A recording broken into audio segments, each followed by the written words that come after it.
we go downstairs, we see some more bikes. Okay.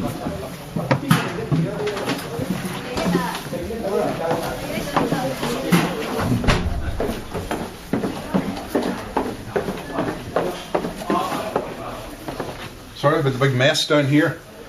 This is where I do some of my work in the evening time, where I wrote the CBX book.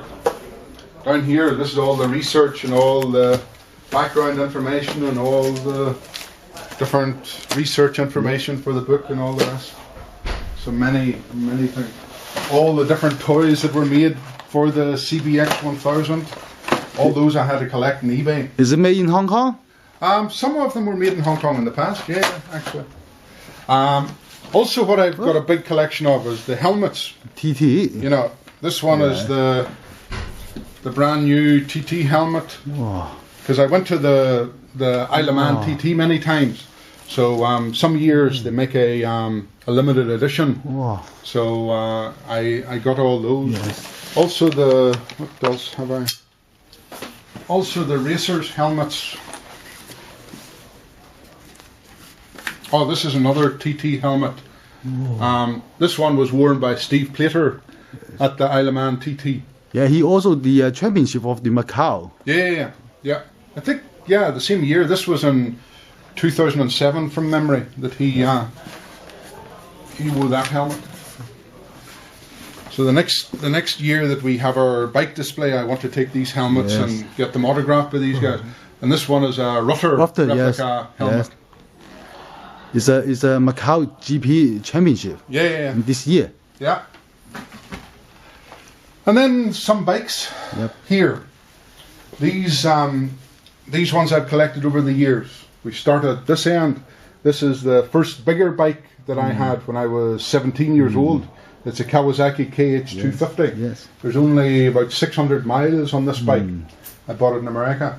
This one here is a CB750 from 1975, dressed up as a CR750 aluminium tank, fairings, cafe racer style. This one, 1979 or 1978 Honda XL500 off-road on-road, but again only 900 miles on this bike, so from new. Then this one is the 1980, 84 I think, Suzuki RG500, very, very fast bike. I like that one, but for me it's a little bit too small. It's physically too small. This one is also the nice bike I like. It's the 1982 CB 1100 RC. And again, that one was ridden by Ron Haslam. So a little bit of history to that bike. And one of my friends down in Australia, one of my CBX friends in Australia, he knew that I'd this bike. I also have the 1983 RD. He sent me a copy of this that he had lying in his garage. So very generous of him. So is it your hero? I mean the Haslam? Haslam? No. I like Haslam, but my hero, being Northern Irish guy, my hero is Joey Dunlop. Yes. Because Joey Dunlop, he lived about maybe 15 miles or 20 kilometers from my home. So he's your neighbor. He was my neighbor. Yes. Yeah. But unfortunately, I didn't know Joey Dunlop. I wanted to go to his bar that he had, but unfortunately, he got killed in Estonia before I did. This bike here, the RD 350 LC. I mean, in Britain we called it the RD 350.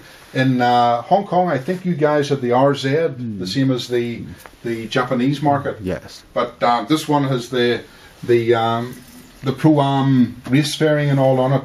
Back in Britain in 1980, 81, 82, they raced these bikes in a Pro-Am series in Britain. But this one is the original. What is it? 1LO version, the very collectible. How the paint job? Is this the original? No, I had it repainted in Britain. Yes. You can get all the transfers now in Britain very easily, so I had it all refurbished. Yes. Yeah. So what is it? How the lady? Yeah, this is Kawasaki suit that I got. So I got that lady in Yun Long. So that I collect all this kind of stuff again for the museum. If the museum ever happens, I can stock the museum very quickly. You know, all the old race suits. This is the Heron Suzuki race suit, and you see ones like the Rothman Honda race suit. All these would have been the original ones from back in the early 80s.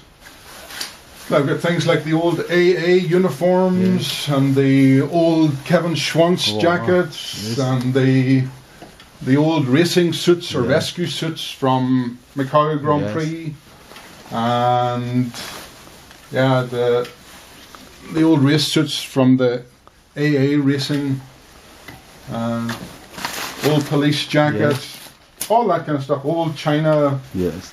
But can you use this in Hong Kong? Oh, no. This is just to put in display with the bikes. Much too small for me anyway. Only for a small guy. For a lady. For a lady, yeah. Okay. And old things like back in I think it was 1985 or so, they had the Beijing. Oh, yeah, the rally. Yeah. 555. Yeah. So, all these things I was able to rescue from the AA. We were having a big clean out. Yes. And they were going to throw all this stuff away, but I said, hey, no way, if we ever have a museum. Oh, it was 1996, this race. Yes. But all this stuff would be of interest to put in display someday. So, yeah, so Ian, can you tell me something about your museum? Yeah, I still approach government. I mean, for the last 10 years, I talk to government about making a motor museum here. And not just for us guys, not just for the motorcycle guys or the car guys, but as a cultural entity for Hong Kong, so that the tourists can come there, or people wanting to know about the history in Hong Kong can come and see all that history. We can display it with the motorcycles, with the cars, then with a backdrop showing what Hong Kong would have been looked like in the 1950s or the 1940s or the 1930s. And you know, for the children, whenever you read about it in a book, it is just in 2 dimension. But when you see the car and the motorcycle and the mannequins with the clothes on, then that history comes to life. So that is the idea behind making the museum. But it just takes the Development Bureau now to have the same vision as we all have, that we need somewhere in Hong Kong to display that.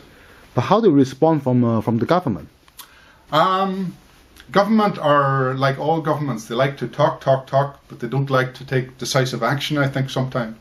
So I have to wait and see. There is another bidding competition for the Fan Ling Courthouse, and that will be in February of 2012. So I will make another submission. I will see what that committee say. If they like the idea for the motor museum, then hopefully they will give us a lease. If they don't like it, I'm not sure how I go forward from there. Okay. But what I do know is Hong Kong should be the centre for the classic cars and the motorcycles in China. I mean, Hong Kong has got that history. China didn't have that history. From 1959, China went behind the bamboo curtain. So Hong Kong has got that continual history all the way through when China was closed off. So Hong Kong can market that as part of the tourism or part of the identity of Hong Kong that China doesn't have. So we should, I feel we should make the most of those kind of opportunities that we have. Okay. So Ian, thank you very much. You're very welcome. Okay, bye-bye. Cheers, Adam. See ya.